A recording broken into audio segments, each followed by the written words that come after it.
Növbəti çıxış üçün söz verilir Səid Abbasova. Səid bəy, buradasınızsa, buyurun. Təşəkkür edirəm, hörmətli sədr. Bütün millət vəkillərini də salamlayıram. İlk öncə bir məsələyə toxunmaq istəyirəm. Başda Xatirə xanımıma, bütün rəissiyyət heyətinə mənə bildirdiyi irada görə təşəkkür edirəm və bu iradı da bu günləri nəzərə alaraq çalışacağam ki, tələsmədən və eyni zamanda vaxtı nəzərə almadan çıxışımı sizlərə təqdim edim.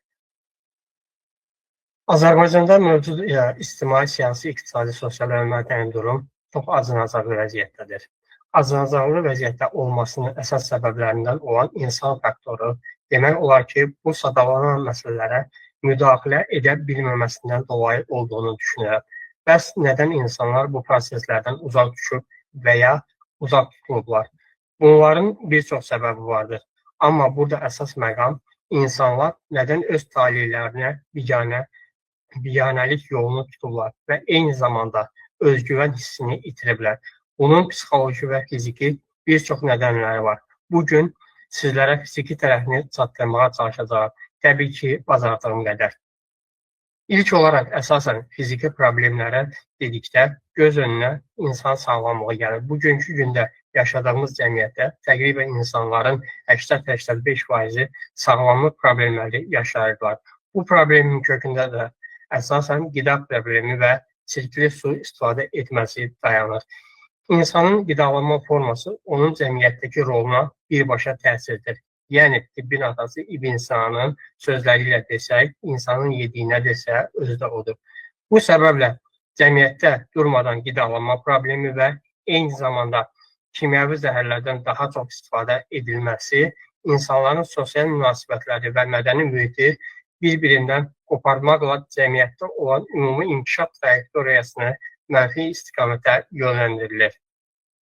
Bu problem o qədər dərinləşib ki, insanlar sağlamlıq problemlərindən qurtarma mümkünsüzlüyünü və hətta öz problemlərini bir çox halda don geyindirməyə çalışırlar. İnsanlar arasında daim olur və ünsiyyətdə olduğum bir çox insanlardan eşitdiyim bir məsələ sizlərlə bölüşmək istəyirəm. Xəstəliklərin yayılmasının əsas səbəbi kimi bu insanlar mövcud olan virusların qeyri-adi bir gücə malik olduğunu və hətta kimyəvi vasitələrin bunlar qarşısında gücsüz olduğunu dilə gətirirlər və bunu artıq tədavisi olmadığını qəbul edirlər. Bu çox ciddi və ağır bir durumdur, hansı ki, kökündən yanlış bir düşüncədir. Sözümü dahilənin sözü ilə davam etdirmək istəyirəm. Təbiətdən uzaq düşən özündən uzaq düşər. Yəni, təbiəti sevə bilməyən və həyatı nədir ki, insanları və insanlığı sevə bilməz. Təbiətə düşmən olmaq, insanlığa və özünə düşmən olmaq deməkdir. Qəlbi xəstə desə, dərman bədənə fayda verməz. Yəni, xəstəlik ilk olaraq ruhda baş verir, daha sonra isə ət bədənə sirayət edir. Bu problemlər heç vaxt kimyəvi vasitələrlə tam olaraq tədavi etmək mümkün olmayacaq. Ona görə ki, hər bir duyğu bir orqana bağlıdır. İnsan duyğulardan qurtarmayacağı dövrdə heç bir xəstəlikdən qurtara bilməz. Bu mövzunu gündəmə gətirməkdə əsas məqsədim bugünkü ölkəmizdə baş verən bütün acınacaqlı durumların əsas kökünə inməkdir. Bugün ölkənin mövcud durumu və struktur çatışmamazlıqlar fonunda əsasən insan faktoru rol aldığı üçün insanların sağlamlıq məsələləri də bizim üçün prioritet məsələlərdən olmalıdır. Düşüncə məsələsi toxunmaqda məqsədim insanlar hər gün eyni problemlər yaşamaqda davam edir. Bu problemlərin başında gələn stres, əsəb, qorxu və s.dir. Hansı ki, bu problemlər insanı özündən kənara baxmağa qadağan edir desəm, yəqin yanılmaram. Bu durumdan maraqlı olan qüvvələr isə bunu ölkənin sabitliyi, təhlükəsizliyi və iqtisadi planlaşdırma baxımından əlverişli olduğu kimi təqdim edirlər. Lakin bu sabitliyin arxasında azad və alternativ fikirli insan faktorunun məhv edilməsi hesabına müxtəlif siyasi insan kütləsini azaldılaraq zəiflədib, kütlənin uçuruma yuvarlamaq planları olduğunu düşünürəm. Amma nə qədər ki, bu kütləni uçuruma yuvarlasalar da tam olaraq bir milləti məhv etmək mümkün deyil. Bir ürək açan məsələni də sizlərlə paylaşmaq istəyirəm. Son vaxtlar ən çox analizlərində əsasən gənc gənc yetişməkdə olan nəsildə haqqın yanında və haqq uğrunda mübarizə aparmağa hazır olan insanları daha çox görürəm. Bu insanların böyük hissəsi siyasi proseslərdə pasiv mövqe nümayiş etsələr də, haqqın yanında olmağı özü siyasətin bir qoludur. Yəni ki, ən böyük siyasət düzgünlük, ədalətli olmaqdır. Bunu da bilən düşmən yenə də gənclərin inkişafına faydalı olan qidalar və kənd təsərrüfat məhsullarının genini dəyişmə və kimyəvi zəhərlərlə yetişən məhsullara dəyişirlər. Amma düşmən nə qədər hiləgər və məkirli olsa da, Allahın öz oyunu var. Bu gənclərin immunitet sistemi və bu zəhərləri tanıyıb və qarşı müdafiə sistemi qura bilirlər. Daha sonra isə insanlar tədricən bunu dərk edərək düşmənə qarşı ciddi tədbirlər hökməyə başlayacaqlar. Kənd təsərrüfat məhsulları demişkən, bir məsələni də burada qeyd etmək yerinə düşər. Qarpızla məşğul olan Sabirabad rayonunda olmağıma baxmayaraq, son 2 ildə demək olar ki, qarpız yemiş və s. bu kimi tərəvəz məhsullarından istifadə etmirəm. Ona görə ki, qarpız yemiş və s. bu kimi kənd təsərrüfat məhsullarının toxumları əkinçilərə dənə ilə satılırlar və bunu da almağa məcbur edirlər. Daha sonra da bu toxumların yetişməsi üçün bir çox kimyəvi vasitələr əkinçilərə satırlar. Hansı ki, bu kimyəvi vasitələr və bu vasitələrlə yetişən qısır toxumlar kişi və qadın sonsuzluğuna səbəb olurlar. Qısır toxum dedikdə, yəni bunlardan əmələ gələn məhsulların toxumlarından növbəti ilkin istifadə etmək mümkün olmayan toxumlardır. Nəticədə əziyyət çəkən gənclər və ümumilikdə bu məhsuldan istifadə edən insanlar olur. Sonsuzluq məsələsindən əziyyət çəkən bir çox pasientlərin bu qəbillərdən olduğunu öz analizində daha çox görürəm.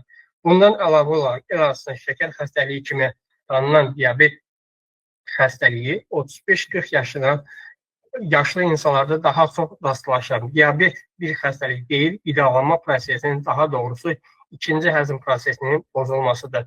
Bu problemlər də və eyni zamanda kişi və qadın sonsuzluq problemində problemindən qurtarmaq isə düzgün qidalanma və qida əlavələrini istifadə etməklə vücuddan fəsadlarını təmizləmək, daha sonra isə sağlam həyata qayıtmaq fitoterapiya el arasında xalq təbabəti ilə mümkündür. Xalq təbabəti demişkən bir məsələni qeyd etmək istərdim ki, 50-60 il bundan öncə bu qədər xəstəlik yox idi və eyni zamanda kimyəvi vasitələrdən istifadə edilmirdi. İnsanlar xalq təbabəti vasitəsilə sağlam və uzun ömürlü yaşayırlar.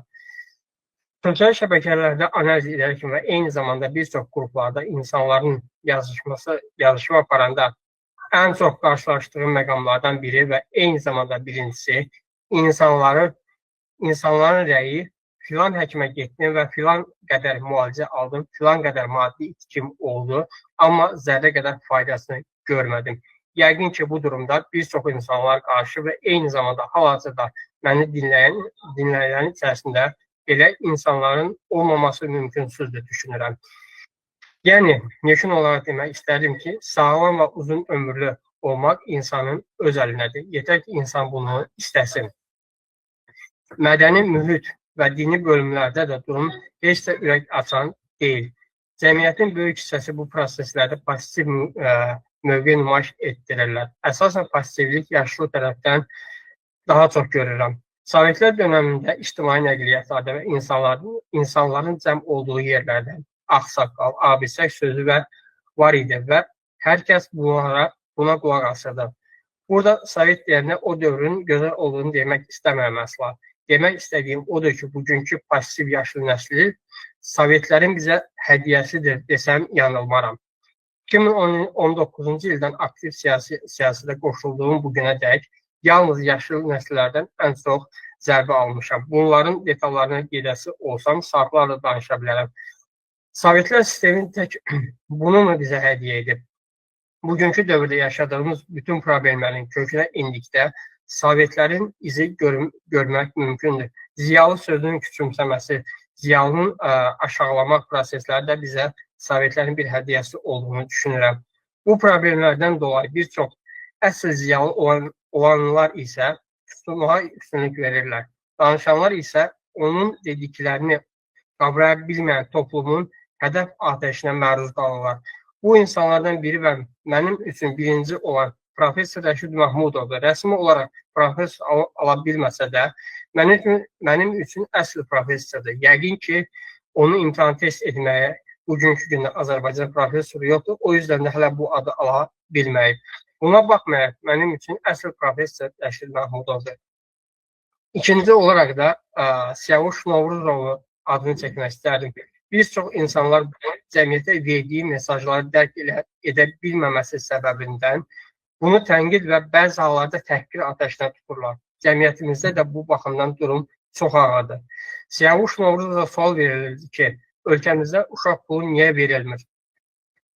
Və bu suala çox gözəl və net şəkildə Siyavuş Novruzovun cavabı var.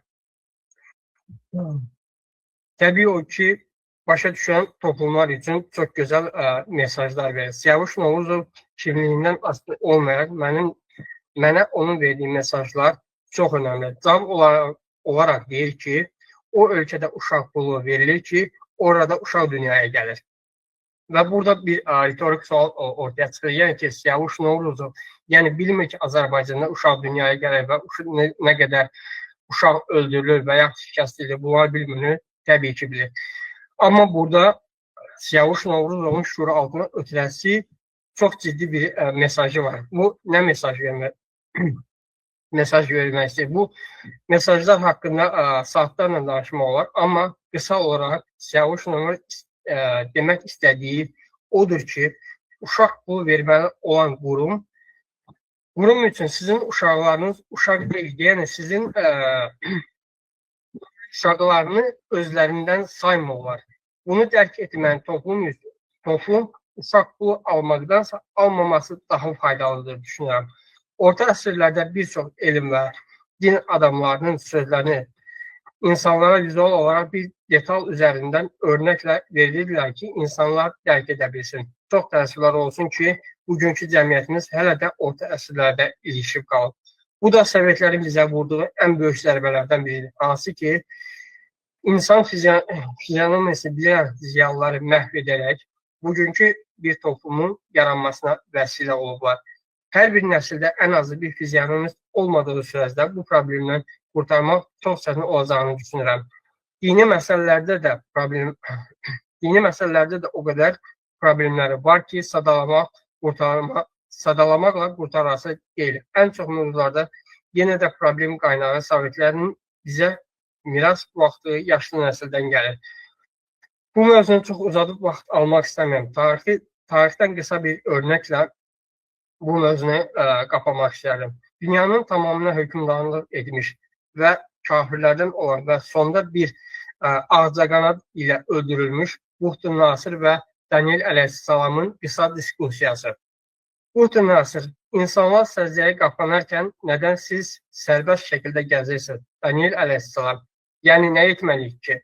Buxtu Nasır, siz də səcdə etməlisiniz.